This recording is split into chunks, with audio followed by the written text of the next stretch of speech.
मेरा नाम है रेखा देवी। मेरा घर है चड़ोता में और मेरा ब्लॉक है असर, डिस्ट्रिक्ट है मेरा डोडा। और मैं सुबह आई थी, उधमपुर जा रही थी इधर आंखें चेक करवाने के लिए।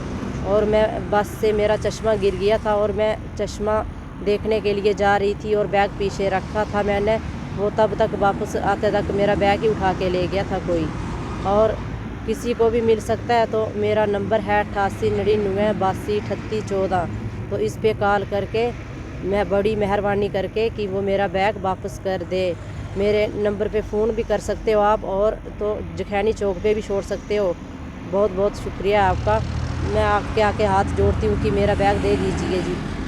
2000 मेरे पैसे थे उसमें, और एक ग्रुप की कॉपी थी, और उसमें एक फ़ोन का चार्जर है, लड़की की दवाई है, मेरी खुद की दवाई है, इसके कपड़े हैं बच्चे के, और भी सामान है उसमें मेरा।